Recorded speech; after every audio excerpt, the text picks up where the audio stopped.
Photoshop CS6 is announced, and it's waiting for you to try. You'll love the new art and photography filters, erodible and airbrush tips, and numerous other just-do-it features. Watch this video, and you'll learn all these features and more. Adjusting Photoshop's interface color. The first feature you'll notice in Photoshop CS6 is the dark interface color. You can change the color theme by pressing Shift plus F1 to darken the interface, or Shift F2 to lighten. You can also access this by going to the Photoshop or Edit menu, Preferences, Interface. Photoshop CS6 auto-saves the day. Have you ever had Photoshop crash on you, then realized that you didn't save your document? New in Photoshop CS6 is Autosave, which will automatically save a backup copy of your PSD every 10 minutes. You can adjust the frequency of autosaves by going to the Photoshop or Edit menu, Preferences, File Handling. Here you can tell Photoshop how frequently you want to autosave your files. In addition to autosave, Photoshop can save files in the background. This means you can continue working in Photoshop without having to wait for it to finish saving your file. Better layers management. Sometimes finding the right layer can take up quite a bit of time. The new Layers palette lets you search layers by kind, name, effects, mode, attribute, or color.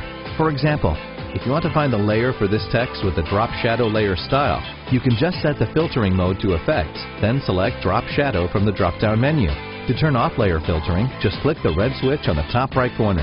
Photoshop CS6 also fixes some bugs and makes it easier to edit multiple layers. You can now use the Ctrl-J or Command-J keyboard shortcut to duplicate multiple layers. You can even select multiple layers to change the blending modes, blocking modes, opacity, and even apply color labels. Finally, layer groups work like layers. You can clip layers and apply layer styles to groups without having to convert groups into smart objects. Create dashed and dotted lines with the new shape layers. In Photoshop CS5, vector shapes were really just solid color fill layers with vector paths. In Photoshop CS6, this has been replaced with shape layers, and they work just like Adobe Illustrator. You have your fill and stroke color, fill and stroke styles, and outline patterns. With shape layers, you can now easily create dashed and dotted lines. How to use the new crop tool. The crop tool has been completely changed, and it can be confusing at first, but you'll get used to it. When you have the crop tool selected, Photoshop will automatically create a crop box of your entire document, so that you can just drag the corners to crop. Moving the crop area works in the opposite direction. Instead of dragging the crop box like in Photoshop CS5, you would be dragging the image. Think of it as moving a piece of paper around. If you extend the crop box beyond your image boundaries, you'll see a preview of the background. Photoshop will crop your image non-destructively so that you can uncrop your image at a later time. If you want to disable this, checkmark Delete Cropped Pixels in the Options bar. You can also change the Rule of Thirds overlay to one of 5 different overlays in the option bar. Press the O key on your keyboard to cycle through the overlays, but make sure you have the crop area selected before you press O, or else you will switch to the Dodge tool. Other hotkeys to try are X to rotate the crop box 90 degrees and R to manually enter in the width, height, and resolution you want the crop to. If you want to start over, right-click and choose Reset Crop. Don't like this new crop tool? You can disable it by going into the tool settings and checkmarking the Use Classic Mode setting. New ways to use content-aware technology. The content-aware fill feature in Photoshop CS5 was great for removing objects, but it can sometimes sample from the wrong areas. Photoshop CS6 resolves this by letting you choose where to sample from. To do this, select the Patch tool, set the mode to Content Aware, create a selection of the object, then drag from the selection to the area that you want Photoshop to fill from. If you're not getting the results you like, you can play around with the adaptation setting in the option bar. The new Content Aware Move tool lets you move objects from one area to another using Content Aware technology. It works great on images with a simple background, but not so great on complex scenes. As with any content-aware tools, you can now set the adaptation setting in the option bar to tell Photoshop how precise its content-aware technology should be. The Content-Aware Move tool also doubles as an Extend tool, simply by changing the mode to Extend. You can think of it as changing from Cut and Paste mode to Copy and Paste. It works the same way as the Content-Aware Move tool. Create a selection of the object, then drag to copy it to the new area. Brush tool. If you're a digital painter, you'll love the new brush feature, erodible and airbrush tips. The erodible brush tips let you draw lines where your brush erodes from thin lines to thick lines, just like a crayon. When it gets too thick, you'll need to sharpen the tip by clicking the Sharpen Tip button on the brush palette. You can set a hotkey for this button by going to Edit, Keyboard Shortcuts. Select Tools from the drop-down menu, then scroll all the way down to find the Sharpen Erodible Tips command. Enter a hotkey that isn't already taken, then click OK. There are also 5 erodible tips you can choose from: points, flats, round, square, and triangle. You can use airbrush tips to simulate the effects of an airbrush. Pressing harder would simulate the airbrush being closer to the paper, which would create thin lines. You can also tilt your brush for angular effects. To use all the features, you'll need a pen tablet with tilt sensitivity, like the Wacom Intuos 5. In addition to the brush tip settings, the maximum brush size has been increased from 2500 to 5000 pixels. There's also a new way to adjust your brush size and hardness.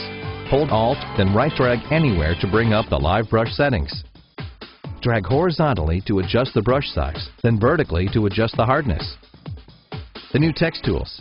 Web and graphic designers will love the new features in the text tool. You can now paste random filler text known as lorem ipsum, which is great for demonstrating the graphic elements of your document. To do this, create a text area, then go to Type, Paste lorem ipsum. Also notice the new Type menu. You can find many text settings here without using the flyout menu in the Characters panel. In the Character panel, open type features are easily accessible at the bottom of the panel. Finally, you have the character and paragraph styles where you can save text style presets. This is great for designers who want to use a consistent typography throughout their works. Adaptive Wide-Angle Filter. Photographers now have more control over their wide-angle photos with the new Adaptive Wide-Angle Filter. This filter corrects distortions in ways that the lens distortion filter can't. You can straighten curved edges just by drawing lines, and it works magically. If your photo has camera metadata and Photoshop has the profiles for it, you can use Auto Mode to have Photoshop do most of the work for you. This filter also works as a smart filter, which means you can convert your layer into a smart object, apply the filter, then go back and edit the settings at any time. Oil Painting Filter. Like artistic filters, there's a new oil paint filter which turns your photos into oil paintings. You can adjust the brush strokes length, smoothness, size, and depth. In addition, you can also apply an embossed effect with the lighting settings.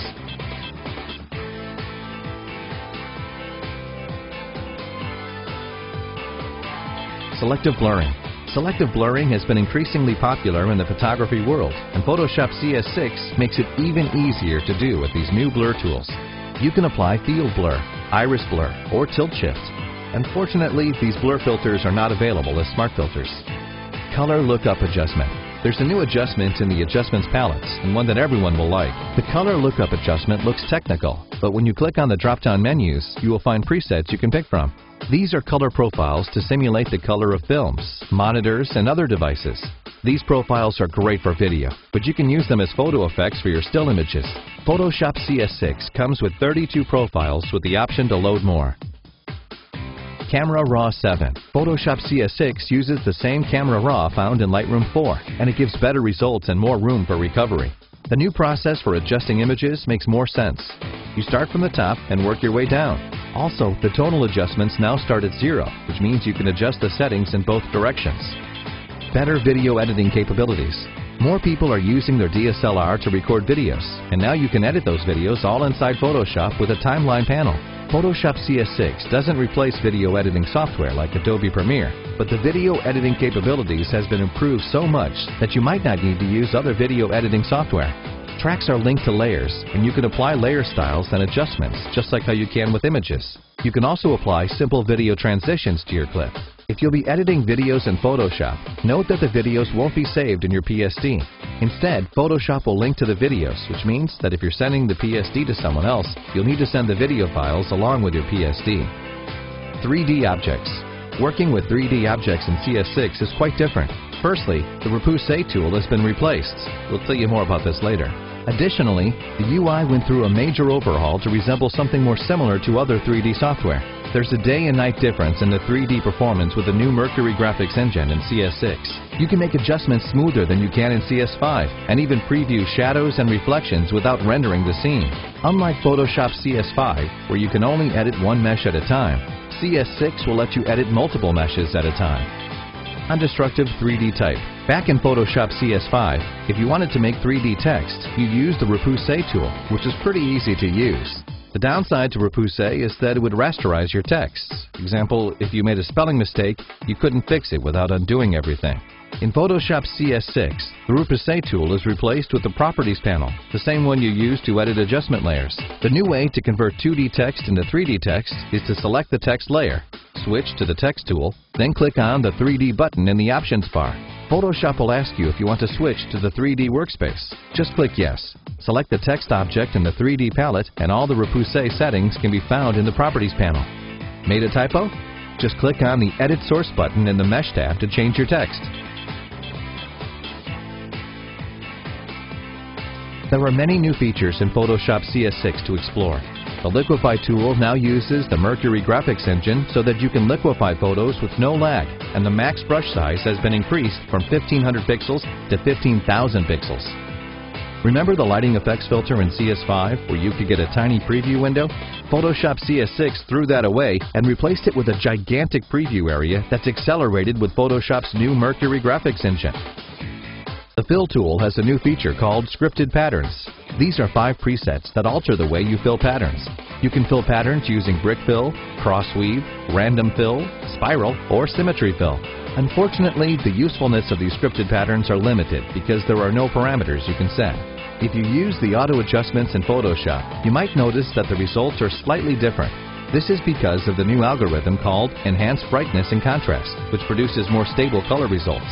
If you want to change it back, just click on the flyout menu in the Properties panel for any adjustment with the Auto option, then choose Auto Options.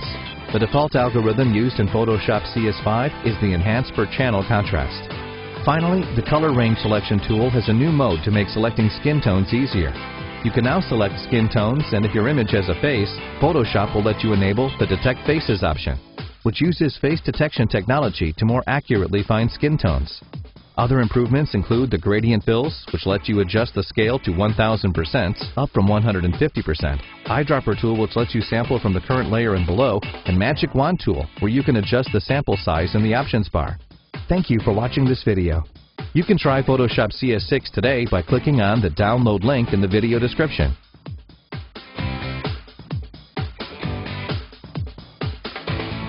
Subscribe to us for more great Photoshop tutorials.